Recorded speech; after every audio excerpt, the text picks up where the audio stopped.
16 ارب روپے کے انہوں نے نوکروں کے نام پہ پیسہ لیا اور ان کی فیملی میں ڈسٹریبیوٹ ہوا. کوئی بھی دنیا میں اس کیس میں نہیں بچ سکتا تھا, اور وہ اس لیے ایک دم جب اسے پتا چلا وہ باہر بھاگ گیا, اور اب وہ واپس آ گیا ہے کیونکہ وہ بھی ڈرائی کلین ہوگا. 4 گواہ مر چکے ہیں جیسی ان کی حکومت آئی. 4 گواہ اس کیس میں, مقصود چپڑاسی والے کیس میں مر چکے ہیں. مقصود چپڑاسی بھی بیچارہ مر چکا ہے, ڈاکٹر رضوان بھی مر چکے ہیں جو انویسٹیگیٹر تھے. ادھر سے بھی پاک ہو جائیں گے اب, اس لیے وہ واپس آ گیا ہے.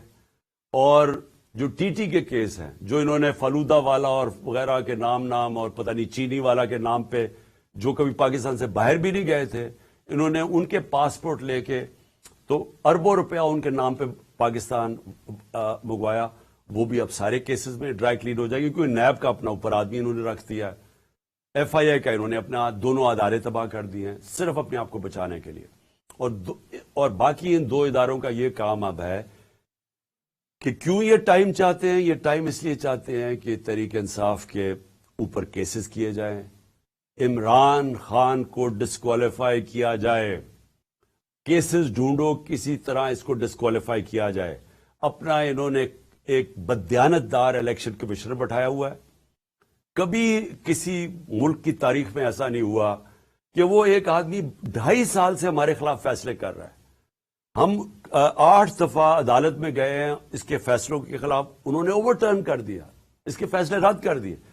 ہم سپریم جوڈیشل کاؤنسل میں اس کو لے کے گئے ہوئے ہیں, ہم نے اس کے اوپر کیسز کیے ہوئے ہیں, ہمارے کیسز نہیں سنے جا رہے ہیں اور وہ ہمارے اوپر کیسز پہ کیسز کیے جا رہے ہیں. اور صرف ایک پوائنٹ ایجنڈا ہے کہ مجھے ڈسکوالیفائی کرے اور ہماری پارٹی کو نقصان پہنچائے. ایک منٹ. اور میں جو اس کے ساتھ ساتھ جو سب سے بڑا جو میں آخر میں بات کرنا چاہتا ہوں وہ اعظم سواتی کی ہے. میں سمجھتا ہوں کہ ایسا میں نے اپنے ملک میں مارشل لاز میں ایسے حالات نہیں دیکھے جو اعظم سواتی سے ہو رہا ہے. اعظم سواتی کا قصور کیا تھا؟ اس نے ایک ٹویٹ کی جس نے اس نے جنرل باجوہ کو کہا کہ اس نے NRO2 دیا پاکستان میں. یہ سارا پاکستان کو پتا ہے کہ اس نے NRO2 دیا, لیکن اس کے اوپر جو اس کو سزا ملی ہے, کون سے معاشرے کے اندر اس طرح کا ظلم ہوتا ہے کہ ایک سینیٹر اپنا پوائنٹ آف ویو نہیں دے سکتا؟ بھئی آپ کہتے نہیں دیا, لیکن یہ تو نہیں کر سکتے آپ کو ننگا کر کے اس کو مارو, بچوں کے پوتوں پوتیوں کے سامنے اس کے اوپر ظلم تشدد کرو, اس کے بعد اس کو یہ جو آپ کر رہے ہیں اس کی پھر بیوی کے اور بیٹی کے سامنے گندی کیسٹ بھیجو, اس کے بعد وہ اس کے اوپر کیسز کر دو, کوئی 30 کیسز کر دو. اس جو ہارٹ کا مریض ہے اس کو کوئٹہ بھیجا جائے ان حالات کے اندر, پھر اس کو اب سندھ پہنچا دیا ہے. اس کے گھر کے اوپر انہوں نے واردات کی ہے, ایک دم CDO کو پتا چل گیا کہ اس نے کچھ اس کا گھر سیل کر دیا. کون سی دنیا کے اندر اس طرح کے حالات ہوتے ہیں جو اپنے آپ کو جمہوریت کہتی ہے؟ یہ ظلم کا نظام ہے, اس کی انتہا ہے. اس کے اوپر میں صرف ختم کرتا ہوں حضرت علی کا قول سے کہ کفر کا نظام چل جائے گا لیکن اس طرح کا ظلم کا نظام نہیں چل سکتا. ایک ایک کر کے یہ رہنمائی فرمائیں کہ PDM جو ہے وہ آپ کی اسمبلیاں تحریک کرنے کی جو اعلان ہے اس کو سنجیدہ نہیں لے رہی, نہ تو مذاکرات کی میز پر بیٹھنے کے لیے تیار اور نہ ہی وفاقی اور 2 دوسری صوبائی اسمبلیاں تحریک کرنے کی طرف آ رہی ہے. تو ایسے میں کیا آپ اپنی ہی اسمبلیاں تحریک کر کے الیکشن میں چلے جائیں گے, یا جو آپ نے ان کو ایک وقت دیا تھا کہ یہ بیٹھ کر مذاکرات کی میز پر آئیں وہ تو سنجیدہ نہیں لے رہے؟ دیکھیں, آپ نے یہ بات کی ہے کہ کافی الیکشن تاخیر سے کروانا چاہ رہے ہیں اور یہ بالکل نظر بھی آ رہا ہے کہ وہ بھی لیٹ کرنا چاہ رہے ہیں. خان صاحب, اس پہ آپ کی پارٹی کا کیا موقف ہوگا؟ کیا آپ کوئی اگریسو موڈ کے اندر آگے آئیں گے احتجاج میں, یا جیسے ابھی آج کل ہلکا پھلکا ہلکے مختلف کانسٹیچوئنسیز کے اندر احتجاج کر رہے ہیں, یہ جاری رکھیں یا کوئی بڑی کال دینے جا رہے ہیں آپ آگے؟ دیکھیں, سب سے پہلے تو مجھے کبھی کوئی شک نہیں تھا کہ نواز شریف یا زرداری کبھی بھی الیکشنز کی طرف نہیں جائیں گے. اور کیوں مجھے شک نہیں تھا؟ کہ دونوں اس ملک کے بڑے مجرم ہیں, یہ کرپٹ لوگ ہیں, ان کو ڈر لگا ہوا ہے کہ اگر یہ الیکشنز میں ہار گئے تو ان کو ڈر یہ لگا ہوا ہے کہ اتنی محنت سے جو انہوں نے 7 مہینے میں اپنے کیسز ختم کیے ہیں یہ پھر نہ ریوائیو ہو جائیں. ان کا انٹرسٹ پاکستان کا انٹرسٹ ان کا انٹرسٹ نہیں ہے. ان کا انٹرسٹ ہے کہ پہلے کیسے چوری کرو اور پھر چوری کو بچاؤ کیسے. تو مجھے کبھی کوئی شک نہیں تھا کہ انہوں نے الیکشن نہیں ماننا. میری کوشش یہ ہے کہ اس ملک کے جو ادارے ہیں وہ اس وقت ملک کا سوچیں. یہ میں عمران خان اپنا نہیں سوچ رہا, مجھے اپنے ملک کا خوف آیا ہوا ہے. اور اگر یہ ملک خدا نہ خواستہ جس طرف تیزی سے جا رہا ہے, جو دنیا کہہ رہی ہے آپ کے ڈیفالٹ کی طرف جا رہا ہے, اگر یہ ادھر چلا گیا, اگر کسی نے مثلا یہ ہوپ کر رہے ہیں کہ آئی ایم ایف یا چائنا بیل آؤٹ کر دے گی, اگر انہوں نے نہ کیا تو یہ ملک کی جو حالات ہوں گے یہ سارا ملک افیکٹ ہوگا. ہر وہ آدمی جس کا جینا مرنا پاکستان میں وہ افیکٹ ہوگا, سوائے وہ جنہوں نے ڈالرز میں اپنے پیسے باہر رکھے ہوئے. لہٰذا میں نے جب یہ فیصلہ کیا تھا مجھے پتا تھا انہوں نے نہیں الیکشن کروانے, اس لیے ہمارا پلان پورا وہی ہے. جب میری تیاری ہوگی, میں نے آپ کو کہا دسمبر میں انشاءاللہ ہو جائے گی, میں اپنے وہی جو میں نے اناؤنس کیا اسی پہ میں چلوں گا, میں یہ اسمبلی سے نکل جاؤں گا. خان صاحب یہ بتائیے کہ اعظم سواتی کے خلاف اسلام آباد میں مقدمہ درج ہوتا ہے, بلوچستان میں ہوتا ہے, پھر ان کو اٹھا کر سندھ میں لے گئے ہیں.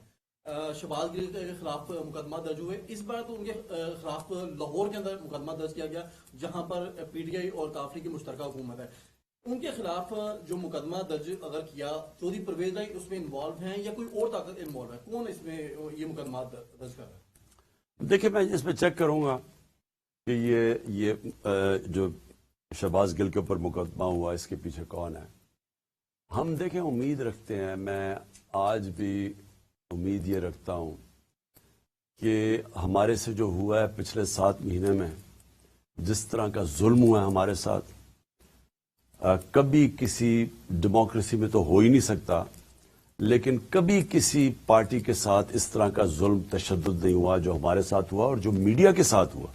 اور وہ میڈیا کے لوگ جن کی ریپوٹیشن تھی, جن کی کریڈیبلٹی تھی, جو لوگ ان کو معاشرے کے اندر جن کو ریسپیکٹ کرتے تھے, ان میڈیا کے لوگوں کے ساتھ کیا ہوا, ارشد شریف کے ساتھ کیا ہوا, اور اس کے بعد یہ جو چیئرمین تحریک انصاف عمران خان اس وقت نیوز کانفرنس کر رہے ہیں. ان کی جانب سے گفتگو کرتے ہوئے کہا گیا کہ ملک میں معاشی عدم استحکام کے باعث حالات مزید خراب ہوتے جا رہے ہیں. کسی غریب کے لیے 2 وقت کی روٹی کھانا بھی مشکل ہو چکا ہے. یہ صرف اقتدار میں اس لیے آئے کیونکہ انہوں نے اپنے کیسز معاف کرانے تھے. مجھ سے بھی این آر او مانگتے رہے لیکن میں نے این آر او نہیں دیا. قوم جانتے ہیں کہ اقتدار میں کیوں آئے ہیں, اپنے فائدے کے لیے ملک کا نقصان کیا جا رہا ہے. جتنا ڈیلے کریں گے الیکشن کرانے میں ملک کو ہی زیادہ نقصان پہنچے گا. عالمی دنیا کہہ رہی ہے کہ پاکستان ڈیفالٹ ہونے جا رہا ہے. خدا نہ خواستہ اگر ایسا ہو گیا تو پاکستان کی معاشی حالت مزید بگڑ جائے گی. میں نے تو اپنی زندگی میں کبھی کسی پارٹی کو اس ملک کے اندر اس عروج پہ نہیں دیکھا جو ہماری ہے, لیکن یہ ملک تباہی کی طرف جا رہا ہے. تو اس وقت تو سوچنا صرف ملک کا چاہیے ہمیں, اور جو بھی اس وقت ملک کا سوچ رہا ہے وہ یہ نہیں چاہے گا کہ ہماری سب سے. Chairman P T I Imran Khan گفتگو کر رہے ہیں. انہوں نے کہا کہ موجودہ حکومت نے ملک کی معاشی حالت تباہ کر دی ہے, ملک کو دیوالیہ کی جانب لے گئے ہیں. جب میں اقتدار میں تھا تو ملک کی بہتری کا سوچتا تھا, لیکن انہوں نے میری حکومت ہٹانے کے بعد ملک کو تباہی کے دہانے پر کھڑا کر دیا ہے. پاکستان تحریک انصاف کے چیئرمین عمران خان خطاب کر رہے ہیں. ان کا کہنا تھا کہ شہباز شریف نے وزیر اعظم بن کے ملک کے لیے کوئی خاص کام نہیں کیا. جب میں وزیر اعظم تھا تو ہر وقت پاکستان کی فکر میں مبتلا رہتا تھا. تھوڑا سا ہواؤں کا رخ تبدیل ہوا ہو, کوئی پازیٹیو جسچر ملا ہو, اگر نہیں ملا تو کتنا کا آپ انتظار کریں گے, کتنا ہوپفل ہے آپ کے نہیں وہ چینج آئے گی؟ دیکھیں ابھی تک تو میں ویسے آپ کو سچ بتاؤں کہ کوئی مجھے چینج نہیں نظر آیا, لیکن نیا آرمی چیف آیا ہے, اس کو ٹائم دینا چاہیے.